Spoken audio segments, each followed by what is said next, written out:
Welcome back to the Early Weigh-In podcast. After a week off, we're back at the UFC Apex for Vegas 107. Just 11 fights on the books this week. We got Erin Blanchfield, Maycee Barber headlining us, and Mateusz Gamrot, Ludovic Klein. Good fight and co-main event.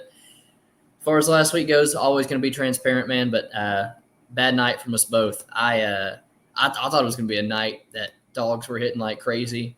I think there was just one that hit. You happened to bet that one, so props to you there. But yeah, man, went like 0 for 6 on my straight picks with Gilbert Burns, Thiago Moises, Lisboa, and Hernandez all getting finished. Where I kind of thought I was robbed, and what I kind of thought set the pace for the night was the Pinheiro, man. I really kind of thought I deserved that one, especially at plus 280. And then Dustin Stoltzfus, at plus 250, 1.5 unit shot, made that fight super close. I did not get to watch a lot of these fights. I did not see the Santos fight if he was even close to getting that TKO. But one of my late ads, biggest play of the night, almost 2.5 units, minus 120 on Connor Matthews' fight not to go the distance. And ultimately, that dude's, he's a walking corpse. He gets finished in pretty much every fight.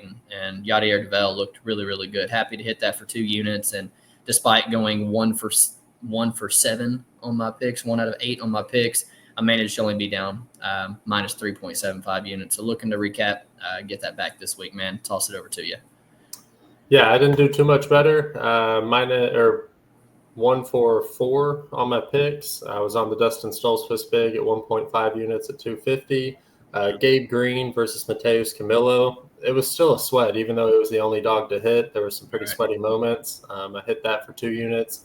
Thiago Moises was my biggest play of the night, and man, he just not looking too good, man. Looking too good.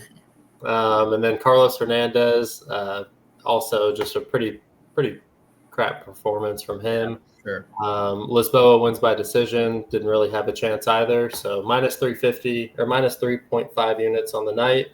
Not the direction that we wanted to end up, but it's all right. We're going to get it back here. And we start off the night in the strawweight division where we have Rayan dos Santos taking on Elise Ardeline. Man, I was really itching to get this fight back. I was on Rayan dos Santos pretty big in her last fight against Pooja Tomar. I was there live. I thought that she won it live. I was booing as hard as I could when they read off the scorecards and gave it to Pooja. But at this point, she's unplayable. They've got her at almost a 3-1 favorite here. And even though I do think that she holds the edge in just about every aspect of MMA, grappling, striking, just being able to win minutes, I think it's a really tough play to play her at minus 275. Elise Ardeline is at least a tough competitor, and I think that she'll be moving forward, and there's potential for her to be a little bit stronger. I think that she could possibly win minutes if it's just up against the cage. One thing I am excited to see is that both these girls, they've kind of fought women who have wanted to disengage and keep the fight at distance, where I think both of these girls are willing to engage, and we might even see a finish. This is kind of a sloppy girl fight, and I think that there's going to be potential for some big holes to be exposed in their games, whether it ends up on the mat and Rayan dos Santos ends up on top, or we just see Ardeline just being a little bit too strong for her. And the only thing that's holding me back is I don't really see how Ardeline finishes this, but I do think that there'll be potential for a finish. So maybe a Rayan Amanda inside the distance if you were looking to play it. But this is probably a layoff spot for me. I really do hope that Rayan gets her first UFC win here, though. Yeah, she needs it. But arguably could be 2-0 in the UFC. I think you were on her against the Talita Alencar in her first fight as well. That one much closer. The Pooja Tomar fight, man, I thought Santos won that fight 30-27. I mean, Pooja Tomar never crossed the black line on the outside of that octagon. Skirted around the outside, landed like one good push kick the entire fight. I was really shocked to not see that one go Santos's way.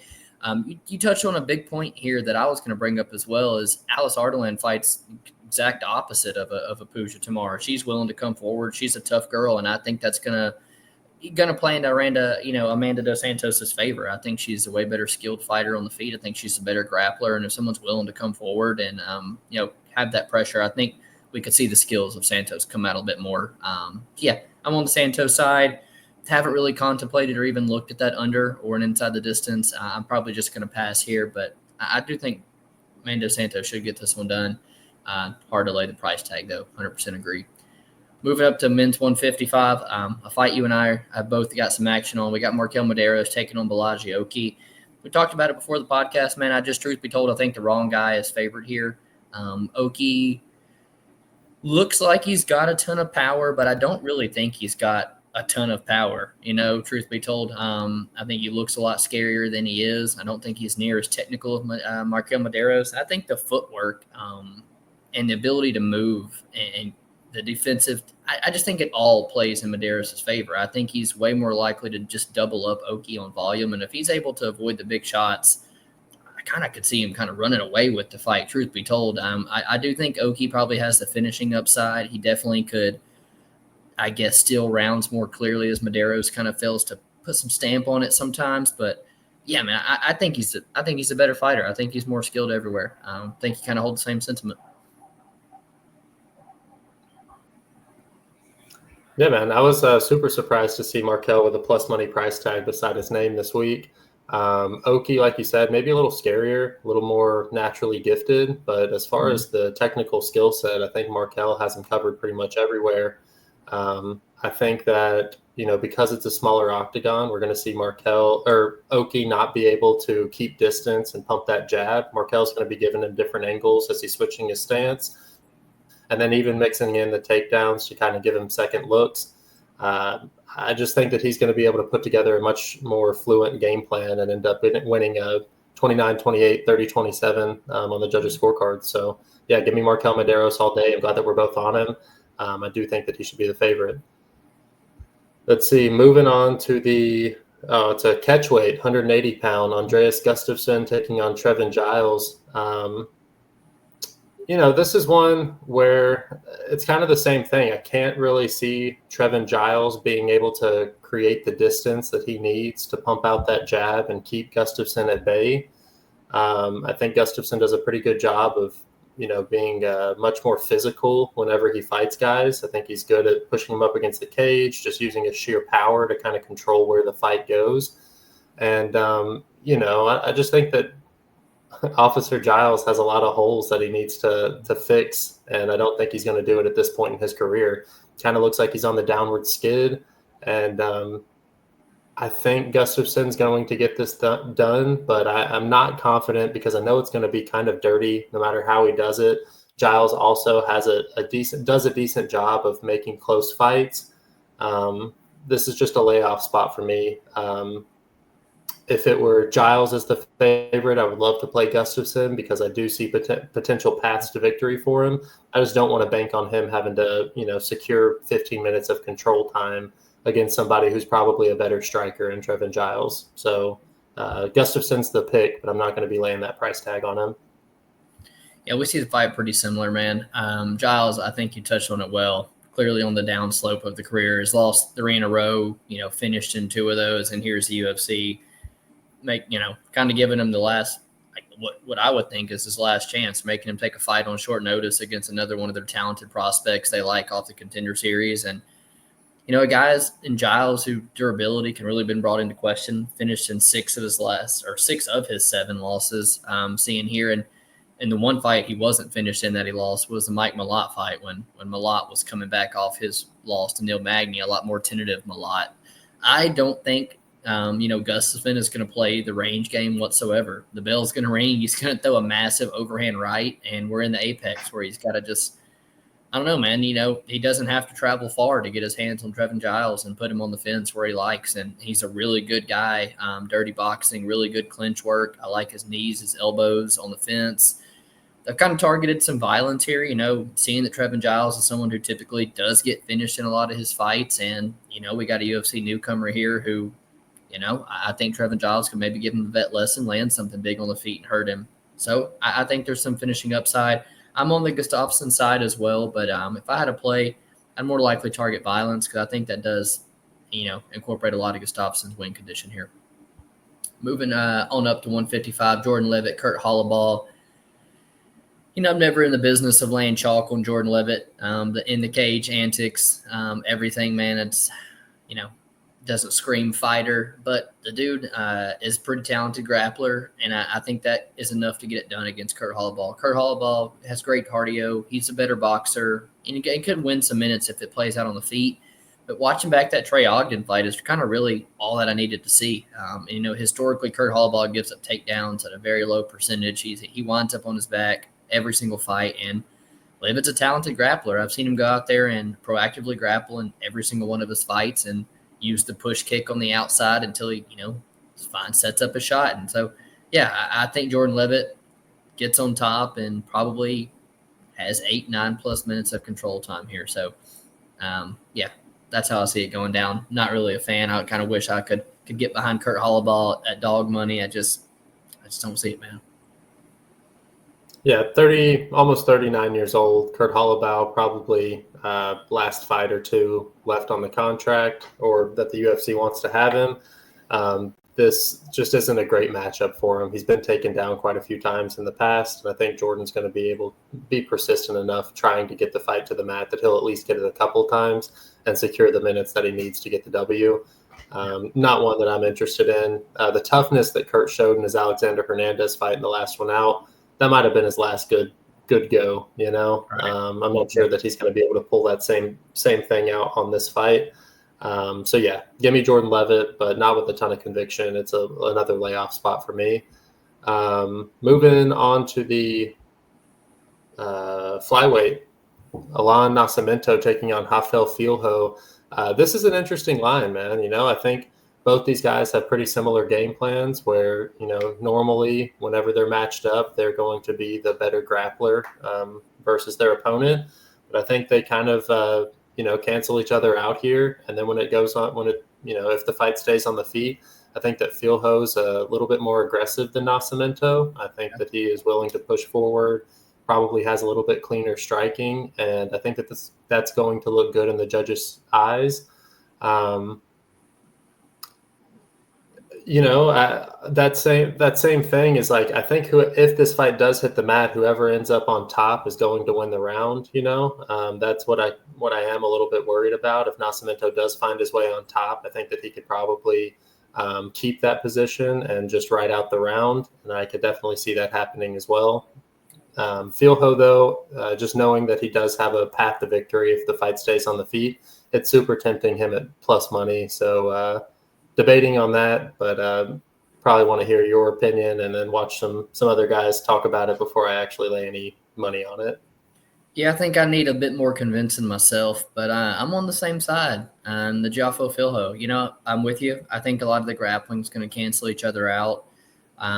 In terms of their style, I feel like Nascimento maybe has a little bit more control to his grappling, whereas Filho likes to get to positions and finish, fights, whereas I think the control style in this type of matchup might be the better one to have. I don't know if Filho is really going to get to those type of positions on Alan Nascimento. Also, Filho, dude's like balls to the wall. He's very intentional with everything, with his pace, the way he sits down on his strikes. And I am worried how he will fare if the fight goes late. But, man, you've got a guy in Alan Nascimento who fails to make it to a lot of fights, cuts a lot of weight to get to 125, and a guy in Filho who honestly is just a dog, man. Like that fight that I told you with dude from Spain. Barres. Yeah, Daniel Barres. I mean, the body shots that he's taken and willing to fight through them, man. It's impressive. I don't know if Alan Nascimento really has that in him. It's on a fight that I think super close, has a striking advantage, and a guy who I think has more dog in him. Yeah, at plus 130, plus 135, I think we're on the right side. Something I could get some down on by Saturday. Moving up to the main card, kicking it off, a pretty good fight, man. At middleweight, we got Zach Reese taking on Disco Todorovic. Both guys trying to rebound from some bad TKO losses here. Zach Reese has been TKO'd on the mat, been dropped on his head. Dusko ACL tears, matched up with Mansur Abdul Malik. I mean, goodness gracious. Part of me thinks that Dusko, in the grand scheme of things, offensive wrestling, even technical striking, is a bit better than Zach Reese. Zach Reese is just huge for middleweight, man. He's very powerful. He's very big. He walks forward, and the chin of Dusko at this point is really can be brought into question. And I think that Zach Reese is probably going to land his shots. And I think he's going to get him out of there in the first round like he does most guys. Where I think it could get tricky is if it fight does start to slip into those later rounds, because I think that's where the offensive wrestling, maybe the takedowns of Dusko could come into play. So I like Zach Reese round one. Ultimately, that's how I think he's going to get it done. I told you I think an under 1.5 at anything under minus 200, honestly, is just as good as laying a Zach Reese price tag, and you're getting the Dusko side as well. So ultimately, I think we see violence under 7.5 minutes here, but I think Zach Reese be my pick to get it done inside the distance. Yeah, so I'd have to agree. I think Zach, on top of him being big, he's just a really fast starter. And Dusko, for the most part, if he doesn't get to settle into a fight, he is getting touched up a few times quick. A way that I'm kind of thinking about playing this fight is Dusko Todorovic decision only. I think, if I knew that the fight was going to get to see the judges' scorecards, I could definitely see him start to take over as that first, that early pressure from Zach Reese starts to slow down. I could see Dusko's skill set kind of taking over in the second and third, late second and third. And that if there's a decent price tag on Dusko decision only, that might be how I play it.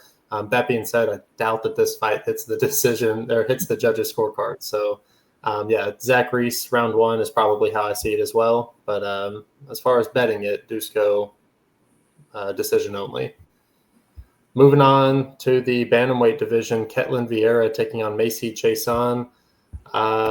Man, to be honest with you, I did not break down this fight too hard. I know Maycee, she ended up getting the stoppage. You would bet the over in that fight. I'm almost positive. In the Mero Bueno Silva versus Maycee Chiasson. And Dr. Stoppage ended up. No, I think it was Bueno Silva finish only is what I bet.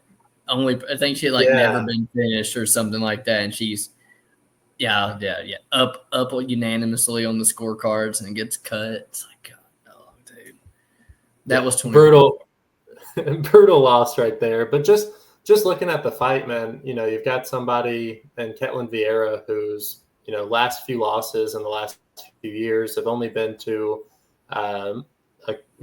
Raquel Pennington, who was an ex-champion at the time, and then Kayla Harrison, who's more than likely going to be a future champion in just a few months. Dude, I don't know. I feel like the line is kind of overcorrected. Just knowing that Maycee's on a 2-fight win streak, it seems like she's being valued here, and that Ketlin Vieira might be the type of girl to stop that win streak. She's super physical. I don't think that Maycee's going to be able to have her way with her. And I think she hits a little bit harder as well, which will look good on the judges' eyes. So give me Ketlin Vieira at this price tag, even money. It's kind of not a fight I'm really looking to target, but if, gun to my head, I'm picking Ketlin Vieira here. I think I'm going to have to agree with you, man. It's a fight that I guess I really haven't done a lot of my due diligence on as well, just because I don't think I have any eagerness to bet it. But Vieira opened up the favorite, and now a lot of love's come in on the Maycee Chiasson side. And to an extent, I get it. If, Ketlin Vieira, to me, I think we've seen Ketlin Vieira. I think we've seen the best she's going to be. She's the same product every single time she comes into the cage. Whereas Maycee Chiasson, as somebody who's faded her a couple times in the past, man, with Irene Aldana, which I didn't deserve, Maycee's clearly making the improvements between the two. She's the one that I think has gone out and looked better in the octagon performances. The reason I know it's hard for me, her fights are they're so volatile, man. Is she going to make weight? That's question number one.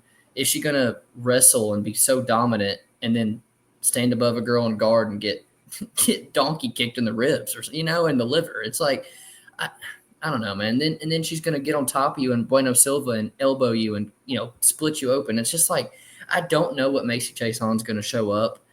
If the best Maycee Chiasson shows up, I do think at plus money she might have been the side because she's a big girl as well. She's a very physical girl, and I think at this stage she just moves a little bit better and is a little bit better striker.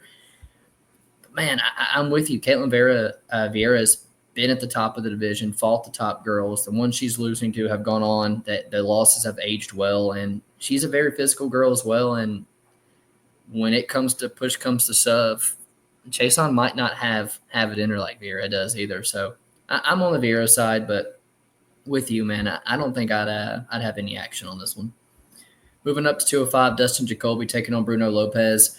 This is something that I struggle with, man. When I hit an underdog, I tend to try to go back to the well with them and things. And, I bet Bruno Lopez like a unit and a half at plus 180. Come fight time to start the year, he balloons up to like plus 230. I double down on him. And so I was like, let's look at Bruno Lopez this week, man. He's a really good striker as well. He's multiple-time LFA champion. And if there's any grappling upside, it's definitely the Bruno Lopez here. But Jacoby's a vet, man. Jacoby stood across from some dangerous guys. Jacoby comes from a good camp. He's a very talented kickboxer. He just knows how to win minutes. Is his chin maybe the one that I'm worried about a little bit more? It does seem a little bit dodgy as he's getting older. And he doesn't, you could say that he doesn't put stamps on fights, but he's coming out here and finishing guys some lately. But ultimately, I think, man, that I think it's going to go to decision, and I think Jacoby knows how to win decisions. He knows how to land a calf kick. He knows how to win minutes. He knows how to rack up points. And I think I cashed Bruno Lopez once as a dog. I got to let this one ride. Trust my gut. I think Dustin Jacoby's gonna get the job done via close decision. Yeah, I agree. I think he's the better kickboxer. I think it stays on the feet for the most part. Obviously, chin's an issue, but I think more often than not, we're going to see Dustin put together a good enough game plan to get the nod on the judges' scorecards, which is kind of odd, banking on scorecards to be seen at 205, but just is the stylistic matchup that we have here, man. So, yeah, give me Dustin Jacoby. But I will not be on that. I will not be laying that price tag on Dustin Jacoby for any of his fights moving forward, to be honest with you. Moving on to the featured bout of the card, Ramiz Brahimaj taking on Billy Ray Goff. Both these guys scheduled to be on this card against different opponents, and they have matched them up. And I think, pretty decent matchmaking. The odds wouldn't suggest it, but Brahimaj, one of these guys who, generally speaking, outside of his last fight, he's a submission or bust type of fighter. And Billy Ray Goff has put together some classic matchups already in his short-lived UFC career. Him at minus, I don't know what it is now. 350. Him at minus 350 is super unappealing to me. He's one of these guys that really has to bite down on the mouthpiece, show his grit in just about every single one of his fights. Yeah. And he's been, going to the well with his wrestling a little more often than I'd like to see in a matchup where Ramiz is only going to win if Billy Ray gives him the opportunity to get the fight on the mat. I think that there is potential that he might. He's just not clean enough of a fighter for me to want to lay this type of price tag. And I think that there's a lot of potential that, Brahimaj is able to pull one out. This is the level of fighter that I think Brahimaj can get W's against, but it's going to have to come early because as the fight leads on, Billy Ray is going to really start to take over. So, another layoff spot for me. I'm really just not interested in this fight. Ray's the pick, but certainly not at these odds. I think the value's on Brahimaj, just knowing what level both these guys are at. I'm on the Billy Goff side as well. Not crazy about the price. I told you I felt like if you want to play the Billy Goff side, an over 1.5 at minus 185 is almost just as good with the high upside that Ramiz has in round one, So I feel like you're getting a better line on an over playing the Billy Goff side. But ultimately, I think you could target some round props for 2-3 on the Billy Goff side. Brahimaj, you talked about it notoriously, round one or bust, submission or bust, and the times that he's gotten out of those, first round, the dude's not looked good. Max Griffin busting you up, doctor stoppage. I mean, the guy clearly slows down. He doesn't like to take punches, and Billy only builds into a fight. He likes the dirty fights, and I think if it gets to round two, you'll see a much better price tag to bet Billy Goff at potentially. But it's hard to say that because a lot of the bookies have kind of caught up with the live lines lately. They kind of know that if it gets to round two, Billy Goff might start to take over. But ultimately, I think targeting him live, targeting it over 1.5 or some round props. There's plenty of ways that if you think Billy Goff's going to win this fight, that you could get some money down besides laying minus 350. So yeah, I'm on the Goff side and might hit the 2-3 round props. Moving on to the co-main event, super good fight, man. Mateusz Gamrot taking on Ludovic Klein. You know, part of me really thinks that Gamrot is just the way better fighter. Like has been in the octagon with way better guys. And Ludovic Klein, he's looked good since moving up to 155. I think the move to 155 for a guy with his stature, with his frame, was a good move. I think he was cutting way too much weight at 145, and it was evident in the way he was slowing down in the Nate Landwehr fight, things like that. But since moving up to 155, sure, he's looked really, really good. The Ignacio fight, aging very, very well. But it's a fight where he offensively wrestles a bunch. I think you can kind of throw that out the window, man. He's not going to offensively wrestle Gamrot here. And so when you look at the A.J. Cunningham, the Thiago Moises, the Roosevelt Roberts, they don't tell you anything, man. They certainly don't tell me that he can go out here and be super competitive with a top 5 lightweight, in my opinion. Gamrot, he just struggles because he's extremely one-dimensional, man. You know, he's going to out-wrestle pretty much everybody on the roster at lightweight. It's just the judges don't really favor his style. You know, he's going to out-wrestle you, but he's not really going to submit you. He's not going to land a lot of ground and pound, and his control is not very well. He has to repeatedly take you over or take you down, and he lands no damage. And then his chin, you know, it's kind of spotty. The guy gets knocked down in almost every fight. So he grapples for 4 minutes, gets touched up one time in the rounds, you know, a toss-up of who the judges are going to give it to. And so, you know, ultimately that's kind of what's talking me off, landing minus 160. Ludovic Klein's another guy who's equally just as good, 28 pro fights on his record, the way better striker, very experienced. But I got to go with Gamrot. I think the high-level wrestling at the end of the day is going to wear on Klein and get the job done. So, yeah, give me Mateusz Gamrot. Hard for me not to bet him. Yeah, maybe if the line gets into the minus 130s again for Gamrot, I could definitely make a case to put some money on him because I do think that he's at least the more proven of the two. I think a lot of people are trying to draw comparisons with the Dan Hooker fight and Ludovic Klein, but you made a good point in where Klein really hasn't proven that he's that level, especially at this weight class. And I think that Mateusz Gamrot, just knowing that he's going to go back to the well, even if he doesn't get it in his first 10 attempts, he's going for his 11th, 12th, and he's not going to stop. It is nice to know that he can push through that. One way that I'm kind of looking to target this fight is I think that, you know, Gamrot's chin is suspect. I think he's been dropped in over half of his UFC fights. And Klein definitely throws with enough power that he could touch the chin and really put him to sleep. And then on the flip side, you know, we did watch Nate Landwehr wear down Ludovic Klein over 3 rounds and end up getting the submission win. And I think Mateusz Gamrot, after dropping his last fight against Dan Hooker, he has something to prove here. And I think he needs to put a stamp on this one. So the fight doesn't go to decision. I'm not really sure where it's at, but I know the fight goes to decision is minus 250. So I assume that the fight doesn't go to decision is going to be above plus 200. And that would be how I'd like to tackle this fight rather than picking a side, because I see paths to victory for both these guys to finish inside the distance. So, yeah, I think Mateusz Gamrot is probably the pick if I'm, you know, just picking a straight winner. But I think that there's high potential that this doesn't see the judges' scorecards, even though that's how the odds makers are seeing it. One point, I think doesn't go the distance could be important for this one and not an under 2.5, because I think the Gamrot finish could come late. Just something I thought of. Yeah, absolutely. And I still think you're going to get over that plus 2 to 1 price tag. So don't get greedy. You're right. Don't get greedy and go for the plus 250 under 2.5, because it might be important those last 2.5 minutes. Moving on to the main event, we are in the flyweight division where we have Erin Blanchfield taking on Maycee Barber. Man, I think that this is a tailor-made matchup for Erin Blanchfield, man. That seems like I'm kind of jinxing it, just saying it out loud, but I don't really see how Maycee Barber wins this fight. I think Erin Blanchfield's somebody who's kind of made for 5 rounds. She's done it before. She just fought arguably who should be the champion, and Manon Fiorot, and it was a really close fight. And then Rose Namajunas, she kind of came back, showcased her talent over 5 rounds, really, proved that she can win in the championship rounds. I think Maycee Barber is somebody who is probably looking to keep this fight,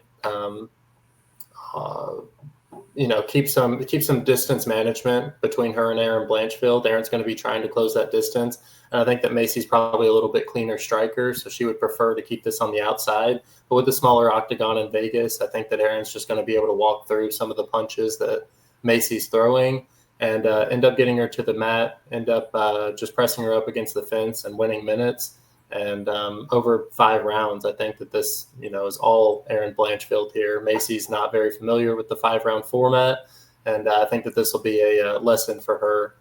I think Erin Blanchfield wins this by decision, a really good portion of the time. The price tag kind of sucks, -250, but I think that it's warranted here. Yeah, I agree with you, man. Maycee's kind of lucky to be on this win streak. She could have dropped that one to KGB Lee. She could have dropped the one to Miranda Maverick. And the KGB fight, it's by way of takedown. Her takedown defense is not good at all. I'm pretty sure she hurts her knee, but the Roxanne Modafferi fight all the way back a couple years ago. I mean, Roxanne's taken her down a whole bunch as well. I think there's a clear path to victory for Erin to land takedowns here. And as good of jiu-jitsu as she has, I would not be shocked if she eventually got to the neck. But I do think ultimately the takedowns will be enough to solidify her a win. And on the feet, man, maybe Maycee's a little bit more physical and sets down on her shots a little bit more, but I've been super kind of impressed with Erin's striking. There were some times she got in on Manon Fiorot when she backed her against the cage where the boxing didn't look too bad. The Jessica Andrade fight, a girl who's known for having real power, and Erin's able to kind of box her up in the pocket a little bit. So ultimately, man, I wouldn't be shocked if Erin kind of wins the boxing exchanges here. Maycee's striking defense is not good. And then the fact that she's been out of the cage for a little over a year now, dealing with some health concerns, it's a hard fight to come back for over 5 rounds. And, yeah, I think Erin Blanchfield, the fight with Manon Fiorot, the fight over Rose Namajunas, clearly enough evidence there that I think she walks through Maycee Barber on Saturday. So I'm pretty confident on the Erin Blanchfield side as well. And that does us for UFC Vegas 107 back at the Apex this week. Appreciate you guys hanging out with us so far. Just Mikael Medeiros money line released from us both. Keep an eye on Twitter. We have some plays later this week. Appreciate you guys hanging out. We'll see you next week. Peace.